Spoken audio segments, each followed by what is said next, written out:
Munnar check post போனோடனே வண்டி கீழே இறங்கிடுச்சு. கீழே இறங்கிட்டேன். வண்டி சின்ன ரோடு, எப்படி இது பண்ணுறது? அப்புறம் டிரைவர் சொன்னார், வண்டி வீல் பெருசாக இருக்குது, ஒன்றும் பிரச்சனை இல்லை, இப்போ கல் வைக்கிறேன் ஏற்றுங்கன்னு ஏற்றி நான் அவர் சொல்ல நானே ஏற்றினேன். ஏற்றி ரெடி பண்ணி கொடுத்துட்டாரு. இந்த ரூட் வழியும் கம்பம் வழியாக வந்துடுங்க, இல்லைன்னா கும்பலி வழியாக வாங்க, மற்ற வயதுக்கு வாங்க அப்படின்னாரு. இப்போ 2 தடவை ஏப்பமலைக்கு போயிட்டேன். வர ஞாயிற்றுக்கிழமையும் கிளம்புறேன், கும்பலி வழியாக தான் போகிறேன். ஃப்ரெண்டு இதனால் டிரைவர்னால உங்களுக்கு இதாக வருதா அப்படின்னு கேட்குறேன். அப்படி இல்லை சார், ஈஸியாக இருக்குது வண்டி ஏற்றுறது.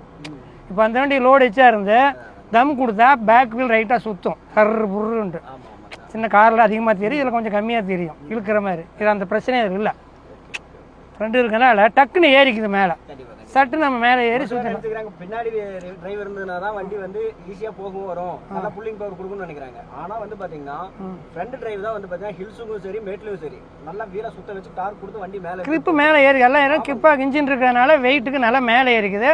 திரும்பினோடனே வண்டி கார் திருப்புற மாதிரி இதில் திருப்பலாம் சார். டக்குன்னு கார் திரும்புற மாதிரி நாங்கள் திருப்பி வெளியே வந்துடுறோம். ஆமாம், கார் போகிற இடத்துல கூட வண்டி போயிடும், வண்டி வெளியே வந்துடலாம், டக்குன்னு திருப்பிக்கலாம், ஒன்றும் பிரச்சனை இல்லை. அண்ணா வாழ்த்துக்கள், மேலும் உங்கள் தொழில் மென்மேலும் வளரணும். மனமார்ந்த வாழ்த்துக்கள். ஸோ நீங்கள் டாட்டாவில் கமர்ஷியல் வெஹிக்கிள் எந்த வண்டி பார்க்குறதா இருந்தாலும் எங்களோட விஎஸ்டி மோட்டார்ஸை விசிட் பண்ணுங்கள். உங்களுக்கு நாங்கள் பெஸ்ட் ஆஃபர்ஸ் பண்ணி கொடுக்குறோம்.